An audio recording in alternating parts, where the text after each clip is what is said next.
네, 안녕하세요. WH입니다. 반갑습니다. 오랜만에 양육 컨텐츠로 인사드리는 것 같은데요. 그동안 제가 교리 파트 양육을 담당했었는데 이번에 새롭게 인문 영역 양육으로 준비를 해보았습니다. 이번 양육의 제목은 고전문학 패스트로 보는 하나님 나라입니다. 패스트라는 고전문학책 아시죠? 여러분과 나누면서 이 안에서 발견할 수 있는 하나님 나라에 대한 이야기를 나름 재밌게 해보려고 하는데 될지 모르겠습니다. 본격적으로 책으로 들어가기 전에 먼저 이 부분을 짚어야 할 것 같습니다. 왜 양육 시간에 고전 문학을 살펴보는가 이런 질문이 드실 수도 있을 것 같아요. 사실 그렇잖아요. 성경도 아직 모르는 거 너무 많고 성경만 공부해도 부족한데 왜 하필 굳이 고전 문학을, 왜 인문학을 가져오는가 하는 생각이 드실 수도 있을 것 같습니다. 이에 대한 답이 여러 개가 있을 수 있지만요, 제가 생각하고 있는 바를 간단하게 말씀드리려고 합니다. 종교개혁자 깔뱅이 그의 유명한 저서 기독교 강요에서 이런 말을 했어요. 생명의 지혜는 하나님을 아는 지식과 우리 자신을 아는 지식에서 비롯된다. 우리에게 생명을 가져다주는 중요한 지혜가 있는데 하나님을 아는 지식과 사람을 아는 지식으로 그것을 분류하는 거예요. 그리고 이런 말을 합니다. 이 두 가지 지식이 분리되어 있는 게 아니라 하나로 연결되어 있다라는 말을 하죠. 그러니까 이 말은 곧 사람과 공동체를 이해하는 넓이와 그 폭이 깊어질 때 성경과 하나님을 바르게 이해하고 해석할 가능성이 높아진다라는 말이에요. 왜 인문학을 굳이 교회에서 다루는가? 양육 시간에 같이 함께 나누는가? 라는 질문이요. 왜냐하면 역사, 문학, 철학으로 대표되는 인문학적 지식과 소양은요, 무엇보다도 사람을 보다 건강하고 깊이 있게 이해할 수 있는 힘을 우리에게 길러줍니다. 그리고 그것은 우리 신앙에 생각보다 아주 큰 영향을 미친다라고 생각을 해요. 만약에 누군가 저에게 성경을 바르게 해석하고 이해하는 데 있어서 가장 큰 도움을 준 것이 무엇이었냐고 묻는다면 저는 망설임 없이 함께 좋은 책을 읽고 나누었던 모임들이라고 이야기를 합니다. 실제로 인문학 책들을 제가 함께 읽고 함께 나누는 그런 모임들을 경험하면서요, 제 안에 사람과 공동체에 대해서 그나마 그전보다는 조금은 더 따뜻한 시선, 넓은 이해가 생기더라고요. 그리고 그 관점을 가지고 와서 다시 말씀을 보니까 새롭게 보여지는 거예요. 그 관점을 가지고 다시 한 번 더 하나님을 생각해 볼 때 보다 균형 있고 건강하게 해석하게 되더라라는 것이죠. 그래서 저는 저희 청년들과 북시어린 양육을 교회에서 진행할 때에도 그 교재로 신앙서적을 고르기도 하지만 주로 인문학 서적을 많이 진행하는 편입니다. 왜냐하면 그런 마음이 있는 것 같아요. 사람이라는 존재에 대한 복잡성과 삶의 다양성에 대한 이해가 1도 없는, 그래서 오로지 자칭 하나님의 뜻으로만 가득 차 있다면 다른 이들을 너무나 쉽게 공격하고 상처내는 류의 독선적인 기독교인이 되기 쉽거든요. 적어도 우리가 이런 류의 기독교인은 피했으면 좋겠다 하는 마음에서입니다. 아무튼 이런 이유에서 제가 인문학에 대한 나눔이 우리의 신앙을 풍성하고 깊이 있게 다져줄 수 있다라고 생각하고 있어요.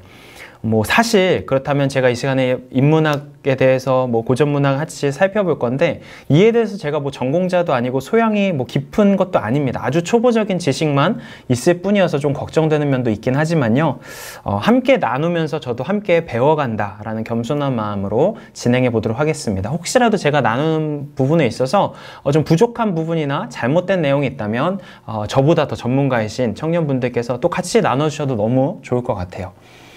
그래서 이번 양육은 고전문학 패스트라는 책을 중심으로 그 안에 담겨있는 어떤 기독교적인 가치, 하나님 나라의 가치를 여러분과 함께 나눠보려고 해요. 오늘은 첫 시간이기 때문에 간단한 줄거리, 그리고 패스트라는 상징이 의미하는 바가 무엇일지 정도만 가볍게 살펴보려고 합니다. 여러분, 책을 읽는데 영향을 주는 세 가지의 요소가 저는 있다고 생각을 하거든요. 첫 번째는 텍스트, 문서입니다. 어떤 글을 읽느냐, 어떤 좋은 텍스트를 읽는 것 당연히 중요한 문제겠죠. 그리고 두 번째는 리더, 독자예요. 그 문서를 누가 읽느냐에 따라서도 완전히 그 의미가 받아들여지는 생각이 달라질 수 있습니다. 마지막으로요, 그 텍스트를 어떤 상황과 맥락 속에서 읽느냐, 이 컨텍스트의 문제요, 상황과 맥락의 문제도 이것에 따라서 해석의 깊이와 무게는 완전히 달라질 수 있습니다. 패스트라는 소설은 전형적으로 지금의 어떤 컨텍스트가 강한 영향력을 미칠 수 있는 책이다라고 생각이 들어요. 이 책은 1957년 노벨 문학상을 수상한 알베르 까뮈의 소설이라서 본래 명작으로 여겨졌던 고전 소설이었는데요.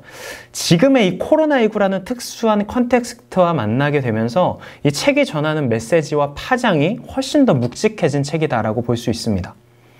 고전 문학책에 그래서 관심이 있으신 분이라면 이 패스트라는 책은 지금 읽기 가장 좋은 책이다. 그러니 한번 읽어보셔도 좋을 것 같다라는 생각이 들어요. 우리가 앞으로 이야기를 진행하기 위해서 제가 간단한 책의 줄거리와 주요 인물을 좀 소개해드려야 할 것 같아요. 아니면 혹시 여유가 되시는 분들은 제가 유튜브에서도 찾아보니까 그 패스트 강독 영상 이런 것들이 재미있게 잘 나와 있더라고요. 이것들 먼저 한번 또 보셔도 좋은 또 도움이 되실 것 같습니다. 간단한 책의 줄거리를 제가 먼저 소개하자면 책의 배경은 프랑스의 오랑이라는 작은 마을이에요. 제가 지금 보여드리고 있는 이 그림은 영국 런던에서 패스트가 대유행하던 1665년 시절을 묘사한 그림이라고 하는데요. 이 소설의 시대적인 배경은 이 그림보다는 훨씬 후대인 20세기 초 정도입니다. 아무튼 이 시간대에 이 오랑이라는 마을에서 어떤 사건으로 이 소설이 시작되냐면요. 갑자기 쥐가 수백 마리 집단으로 피를 토하며 죽어가는 일이 생기게 돼요. 그런데 그 죽은 쥐의 숫자가 예사롭지 않았습니다. 몇십, 몇백을 넘어서 몇천 마리까지 늘어나더니 이 어떤 도로의 하수구가 전부 다 이 쥐의 시체로 가득 채워질 지경이 돼요. 상상만 해도 너무 끔찍하죠. 이 현상은 중세 유럽을 죽음의 공포로 몰아넣었던 유행병인 패스트라는 재앙이 닥쳐오는 전조였습니다. 본격적으로 그래서 패스트가 이 마을에 퍼져나가기 시작하면서요. 처음에는 이것을 인정하지 않고 외면하고 회피하던 사람들이 받아들이게 되고 갑작스럽게 이 오랑이라는 지역은 완전한 봉쇄를 당하게 돼요. 그래서 완전한 봉쇄로 인해서 동일한 장소에서 동일한 사람들이 동일한 재난의 시간을 보내게 되었습니다. 그러나 동일한 시간, 동일한 장소일지라도 오랑에 있는 사람들은 저마다의 온도로 이 시간을 해석하고 반응하게 돼요. 다양한 온도와 가치관을 보여주는 소설의 주요 등장인물들이 있는데요. 그 중에 제가 4명의 인물만 간략하게 소개해드리도록 하겠습니다. 앞으로 이야기를 위해서 먼저 짚고 넘어갈 필요가 있을 것 같아요. 자, 첫 번째로 리우라는 인물입니다. 이 사람의 직업은 의사이고요. 사실상 이 소설의 주인공이다라고 볼 수 있습니다. 패스트 기간 내내 성실하게 자신의 맡은 업무를 해나가면서 가장 방역의 일선에서 치료를 담당하는 인물이고요. 또 하나의 특징으로는 병든 아내를 멀리 요양원으로 보내고 노모와 함께 지내고 있다라는 특이사항도 있습니다. 이 인물이 하는 주요 대사를 또 생각해보면 이런 말을 해요. 패스트로 인해 겪는 비참과 고통을 체념하고 용인한다는 것은 미친 사람이나 눈먼 사람이나 비겁한 사람의 태도일 수밖에 없습니다. 이 대사에서 이 인물이 어떤 인물인가, 이 사람의 캐릭터가 어떤가가 조금 유추가 되죠. 첫 번째 인물 리유입니다. 두 번째로 랑베르라는 사람이 있는데요. 이 사람의 직업은 기자입니다. 그리고 외지 사람이에요. 조금 가장 어떻게 보면 운이 없는, 재수가 없는 그 캐릭터일 수 있는데 취재차로 오랑에 방문을 했어요. 어떤 특집 기사를 쓰기 위해서. 그러다가 패스트로 인해서 갇히게 돼요. 그래서 이 사람의 스탠스는 뭐냐면 랑베르는 자신은 이 도시에서 생긴 이 사태와 나는 관련이 없는 사람이다. 난 상관없는 사람이다 라고 믿어요. 그래서 이 사람이 말하는 주요 대사는 나는 이 도시와 아무 상관이 없습니다. 나는 이 고장 사람이 아닙니다. 계속해서 선을 긋죠. 파리에 애인을 두고 온 랑베르는 계속해서 그래서 이 도시를 벗어날 수 있는 길을 백방으로 모색하며 탈출하고자 합니다. 다음으로 파늘루라는 사람이 있는데요. 이 사람의 직업은 신부예요. 그런데 패스트 초기에 성당에 수많은 사람들이 이제 모여들게 돼요. 두려움 때문에, 공포 때문에 평소보다 더 많은 사람들이 성당에 모여들게 됩니다. 그리고 그 사람들 앞에 이 파늘루가 아주 강력한 카리스마로 아주 인상적인 설교를 하는데 그 논조가 이런 내용들이었습니다. 여러분은 이 불행을 겪어 마땅합니다. 무릎을 꿇으십시오. 오늘 패스트가 여러분에게 관여하게 된 것은 반성할 때가 왔기 때문입니다. 당신들은 모두 죄인입니다. 패스트는 신이 내린 형벌입니다. 여러분 많이 익숙한 수사 아닌가요? 재난의 시기에 전형적으로 우리가 많이 들을 수 있는 종교적인 수사인데 어쨌든 파늘로는 패스트는 신이 내린 것이며 이 재앙은 죄에 대한 징벌적인 성격이라고 설교합니다. 그리고 그의 이런 설교에 많은 사람들이 동요하게 되죠. 마지막으로 타루라는 인물이 있습니다. 이 사람도 외지 사람이었어요. 그런데 이 사람도 좀 특이한데 리우, 아까 처음에 말씀드렸던 그 의사를 찾아와서 시민들로 구성된 자발적인 보건대를 조직하자라고 말을 합니다. 그리고 내가 나와 친구들이 그 일을 맡겠다라고 청하죠. 이 사람의 주요 대사는 이런 대사가 있습니다. 보건위생과의 조직이 잘못되어 있습니다. 선생님에게 인원과 시간이 부족합니다. 여기서 선생님은 의사 리유예요. 그들에게, 여기서 말하는 그들은 도청인데요, 지자체인데 부족한 것은 바로 상상력입니다. 그들에게는 결코 이 재앙의 규모에 맞설 만한 능력이 없어요.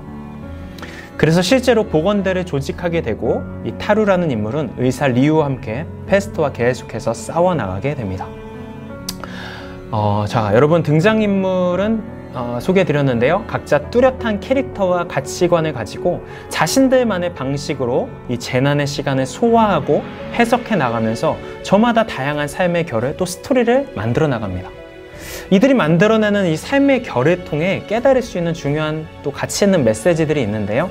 이에 대한 부분은 조금 미뤄두도록 하겠습니다. 그럼 오늘은 이 소설 속에 패스트로 상징되는 재난의 시간에 대해서 같이 생각을 해보려고 합니다. 소설 속에서 흐르는 패스트의 시간이 있고요. 그리고 우리가 지금 살아가고 있는 현실의 코로나의 시간이 있습니다. 물론 이 두 개의 시간을 저도 소설을 읽으면서 완전히 동일선상에 놓고 비교할 수 없겠다라는 생각이 들어요. 조금은 다른 부분이 있습니다. 그럼에도 이 책에서 묘사하는 그 패스트의 시간들이요, 지금의 코로나를 보내고 있는 우리의 상황과 너무나 절묘하게 맞물리는 지점들이 많더라고요. 그래서 너무 인상 깊고 또 신기하게 느껴지는 부분들이 참 많았는데요. 그 중에 몇몇 표현만 살펴보려고 합니다. 이런 말이 있어요. 패스트란 바로 처음부터 다시 시작하는 게 특징이다. 여러분, 그리스 로마 신화를 보면 시지푸스가 받은 바위의 형벌이 나옵니다. 산 정상까지 힘겹게 바위를 굴려서 올라가면 다시 어느새 그 바위가 출발점으로 굴러 떨어져 있는 거예요. 끝없이 다시 시작되는 그 반복적인 상황 속에서 무의미함과 공허함을 느끼는 형벌입니다. 그런데 여러분, 패스트의 시간도 또 우리가 겪는 이 코로나의 시간도 이 시지푸스의 형벌과 비슷한 것 같다라는 생각을 하게 돼요. 적어도 저는 이런 감정을 정말 많이 느꼈었거든요. 열심히 자가격리하고 방역수칙 지키면서 노력해왔는데 어딘가에서 또 터지고, 그래서 다시 처음부터 또 시작인 거예요. 이제 좀 우리 모여서 예배할 수 있나 보다, 이제 다시 우리가 해볼 수 있는 공동체 안에서 노력들을 쌓아보고 발버둥 쳐보자 하고 있는데 또 2차 유행 터지고 다시 처음부터 시작, 또 3차 유행 터지고 다시 전면 비대면, 또 처음부터 시작. 그래도 어떻게든 의미 부여해서 분투하고 넘겨보려고 하고 그렇게 애쓰고 있는데 또 4차 대유행, 다시 처음부터 전면 비대면. 어떤 느낌이냐면 열심히 발버둥 치면서 공동체에 대한 노력을 힘겹게 쌓아올려서 어느 정도의 성취감을 느끼려 할 때쯤에 코로나는 여지없이 나의 노력을 비웃으면서 내가 굴려온 바위를 다시 출발선으로 리셋시키는 느낌인 거죠. 자, 이런 표현이 있고요. 또 소설에는 패스트의 시간을 이렇게 표현을 합니다. 무시무시한 불행은 오래 끌기 때문에 오히려 단조로운 것이다. 패스트를 겪는 그 무시무시한 나날들이 끝없이 타오르는 잔혹하고 커다란 불길처럼 보이는 것이 아니라 차라리 발바닥 밑에 놓이는 모든 것을 짓이겨버리는 끝날 줄 모르는 답보 상태 같아 보이는 것이었다. 여러분, 이 문장을 곱씹어보면 정말 너무 무서우리만치 현실적인 묘사고 아주 날카로운 표현이다라는 생각이 들어요. 오래 끌기에 오히려 단조로운 것이다 라는 말이요. 진짜 무서운 재난은 단조로운 것이다 라는 이 말에 여러분 공감이 되시나요? 그러니까 일순간 맹렬히 타오르는 불꽃과 같은 그런 재난이라면 우리 다 함께 힘을 내봅시다, 의지를 발휘해봅시다, 용기를 내봅시다 하는 생각이 드는데, 천천히 오랜 시간을 통해 발밑의 모든 것을 서서히 빨아들이는 늪과 같이 패스트의 시간은 단조롭게 펼쳐졌다는 거예요. 그 장기화되는 시간 속에서 사람들은 점차 감정과 생각이 메말라가고 단조로워집니다. 우리가 마치 코로나의 확진자 수에 점점 메말라져가고 감정이 단조로워지는 것과 비슷하겠죠. 그렇게 천천히 사람들의 상상력을 잃어가고 절망과 냉소가 습관이 되게 하는 것. 그것이 패스트의 무서움이었다라고 책은 표현을 합니다. 자, 여러분, 패스트가 상징하는 것이 무엇일까? 이것을 우리가 잘 이해하는 게 중요한 것 같아요. 알베르 까미가 이 패스트를 저작한 시기는요, 2차 세계대전이 한창 벌어지고 있던 시기였다라고 해요. 그래서 이 소설은요, 장기화되는 2차 세계대전을 겪으면서 인간이 전쟁을 외면하고 회피하다가 결국은 그 전쟁의 가치에 천천히 무릎 꿇고 마는 전쟁의 내면화 과정을 표현한 책이라고 말합니다.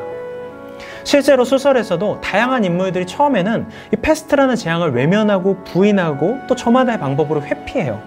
그러다가 시간이 지날수록 깨닫게 되고 결국은 이 무거운 현실에 체념하게 되고 절망하게 되고 그것이 습관이 되는 과정이 그려집니다. 그렇게 생각하면요, 여러분, 이 패스트라는 것은 특정 시대, 특정한 지역에만 존재하는 어떤 특수한 재난이 아니다 라고 생각이 들어요. 일종의 상징적인 표현일 수 있는데 절망을 습관처럼 내면화하게 하고 단조로움 속에 사람들의 삶의 열정과 희망을 앗아가는 이 소설 속의 패스트는 어느 시대나 존재했던 또 존재하고 있는 공동체를 개인의 삶을 위협하는 모든 재난의 상징인 것이죠. 우리의 삶에도 크고 작은 패스트의 시간이 있을 것 같습니다. 가장 먼저 우리 모두가 함께 겪고 있는 이 코로나가 우리에게 패스트일 수 있고요. 나아가서 지금의 20, 30대 청년들이 집단적으로 경험하는 패스트도 있을 것 같아요. 청년들에게 미래에 대한 끝없는 불안함으로 절망이 이 습관이 된 상황 자체가 패스트일 수 있고요. 정답을 강요받고 비교당하면서 자기 존재가 소멸되어 가고 그렇게 해서 느끼게 되는 끝없는 우울함과 공허함의 시간들이 패스트일 수 있습니다. 퇴직하고 이직할 때마다 모든 것을 다시 처음부터 다시 시작해야 하는 것처럼 느껴지게 하는 이 취준의 시기가 패스트일 수 있고요. 부동산이나 주식으로 한탕을 잡지 않으면 이 땅에서 사람답게 살아갈 수 없을 거라고 믿게 만드는 이 자본주의의 냉소가 패스트일 수 있죠. 그러면 여러분, 우리의 질문은 이것이 되어야 합니다. 이런 재난의 시간을 인간이 과연 어떻게 이겨낼 수 있는가? 모든 기대와 사랑, 행복을 빨아들이는 이 광범위한 늪과 같은 단조롭게 펼쳐지는 이 패스트의 시간 속에서 우리 연약한 인간이 과연 무엇을 할 수 있고 어떻게 저항할 수 있는가? 이 질문에 대해서 저자인 알베르 까미는 뭐라고 답하고 있을까요? 또 그 알베르 까미의 통찰과 하나님 나라를 어떻게 연결해서 생각할 수 있을까요? 그 본격적인 이야기가 다음에 두 영상에서 이어지게 됩니다. 여러분 궁금하시죠?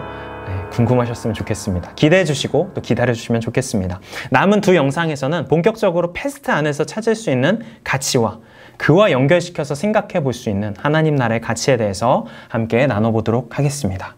예, 그럼 첫 번째 영상 마치도록 하겠습니다. 들어주셔서 감사합니다.